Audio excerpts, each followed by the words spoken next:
రావణాసురుడు ఆత్మలింగాన్ని ఎందుకు ముక్కలు ముక్కలుగా పగలగొట్టాడు? అసలు శివుడు రావణాసురుడికి ఆత్మలింగాన్ని ఎందుకు ఇచ్చాడు? రావణాసురుడి భక్తి అంత గొప్పదా? సో ఈ ప్రశ్నలకి సమాధానం తెలుసుకోవాలి అంటే ఈ వీడియో ఫుల్గా చూడండి. ఈ లోకంలో శివుడికి కోట్లాది కోట్ల భక్తులు, దాంట్లో ముగ్గురు గొప్ప భక్తులు: రావణాసురుడు, మార్కండేయుడు, అశ్వత్థామ. సో ఈ శివుడి భక్తుల గురించి శివరాత్రి నాడు తెలుసుకుందాం. ఈ రావణాసురుడు మహాపరాక్రమశాలి, అనేక విద్యలలో ప్రావీణ్యం కలిగినవాడు. అతడికి శివుడిపై ఉన్న భక్తి ఎంతో గొప్పది అంటే స్వయంగా మహాదేవుడు కూడా రావణాసురుని భక్తిని మెచ్చుకున్నాడు. ఈ రావణుడు విశ్రావస మహర్షి అసురకన్య అయిన కైకేసి దంపతులకు పుట్టాడు.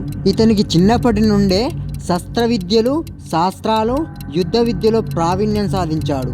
కానీ అతని మనసు శివుని భక్తిలో పూర్తిగా లీనమైపోయింది. అయితే ఒకసారి రావణుడు తన మిక్కిలి అహంకారంతో శివుడి భక్తినే పరీక్షించాలని అనుకున్నాడు. అతను తన గొప్పతనాన్ని నిరూపించుకునేందుకు స్వయంగా కైలాస పర్వతాన్ని లంకకు తీసుకెళ్లాలని నిర్ణయించుకున్నాడు. రావణుడు తన మహాబలంతో కైలాసాన్నే పైకి లేపాడు. దీన్ని గమనించిన పార్వతీదేవి భయపడిపోయింది. అప్పుడే మహాదేవుడు తన కంటి చూపుని కొంచెం నామమాత్రంగా కైలాసంపై వేశారు.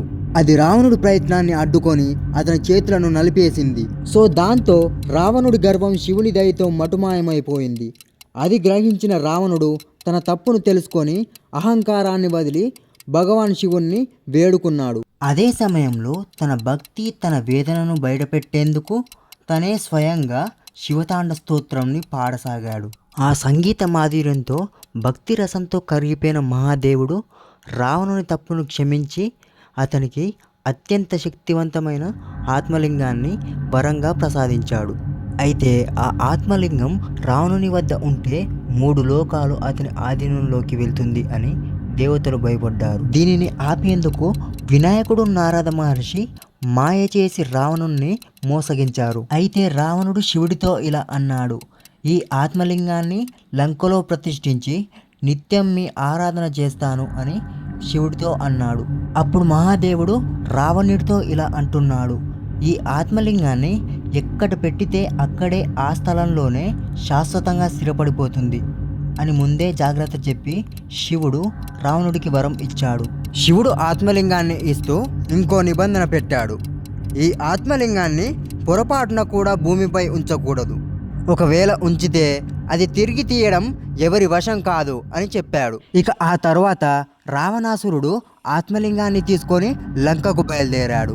ఇదంతా గమనిస్తున్న వినాయకుడు ఒక చిన్న బాలుడుగా మారి రావణుడు విశ్రాంతి తీసుకునే సమయాన్ని ఉపయోగించుకునే ప్రణాళికను వేసుకున్నాడు. ఇక రావణుడు ప్రయాణిస్తూ ఉండగా సూర్యాస్తమయం అయ్యే టైం అయింది. అప్పుడు ఆ సాయంత్రం సూర్యవందనం చేసుకోవాలని రావణుడు అనుకున్నాడు. కానీ చేతిలో ఆత్మలింగం ఉంది కాబట్టి ఎక్కడా పెట్టలేదు. అదే సమయంలో వినాయకుడు ఒక గోపాల బాలుడుగా మారి రావణుడి ఎదుటకు వచ్చి, నాకు ఆ ఆత్మలింగాన్ని ఇవ్వండి, నేను పట్టుకుంటాను అని చెప్పాడు. అప్పుడు రావణుడు, నేను వేద పఠనం చేసుకునే వరకు నీ చేతిలో ఈ ఆత్మలింగాన్ని పట్టుకోమని చెప్పాడు. అప్పుడు ఆ బాలుడు రూపంలో ఉన్న వినాయకుడు ఒక షరతు పెట్టాడు: సరే, నేను ఈ ఆత్మలింగాన్ని పట్టుకుంటాను, కానీ నేను 3 సార్లు మిమ్మల్ని పిలుస్తాను, ఆ లోపు మీరు వచ్చి ఈ లింగాన్ని తీసుకోవాలి అని చెప్తాడు. అప్పుడు రావణాసురుడు సరే అని ఒప్పుకొని సంధ్యావందనం చేయడానికి వెళతాడు. కొద్దిసేపు తర్వాత ఆ బాలుడు రావణ అని 3 సార్లు పిలుస్తాడు. కానీ రావణుడు సంధ్యావందనం చేస్తున్నాడు కాబట్టి ఉలకడు పలకడు. ఇక వెంటనే ఆ బాలుడు రూపంలో ఉన్న వినాయకుడు ఆ విగ్రహాన్ని అక్కడే భూమిపై పెడతాడు. కొద్దిసేపు తర్వాత రావణుడు తపస్సును ముగించుకొని ఆత్మలింగం వైపు చూసేలోపే ఆ ఆత్మలింగం భూమిలోకి అతుక్కుపోతుంది. అప్పుడు రావణుడు కోపంతో ఆ బాలుడిపై అంటే వినాయకుడిపై దాడి చేయడానికి ప్రయత్నించాడు. కానీ ఎప్పటికీ వినాయకుడు అక్కడి నుండి మాయమైపోతాడు. ఇక కోపంతో రావణుడు ఆత్మలింగాన్ని తీసివేయడానికి తన శక్తి మొత్తం ప్రయోగించాడు. కానీ అది ఊహించని విధంగా భూమిలోకి మరింత పాతుకుపోయింది. ఆత్మలింగం కదిలించలేని విధంగా పెరిగిపోతూ ఉంది. దాంతో రావణుడు పట్టలేనంత కోపంతో ఆత్మలింగాన్ని పగలగొట్టడానికి తన బలం మొత్తం ప్రయోగించాడు.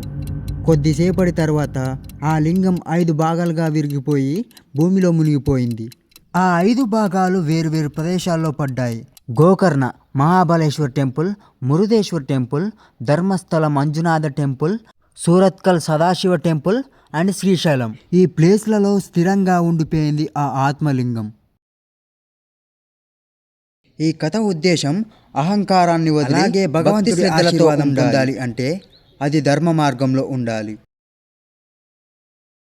మీరు నాకు ఒక హెల్ప్ చేయాలి. అదేంటంటే ఈ వీడియోకి లైక్ చేసుకొని సబ్స్క్రైబ్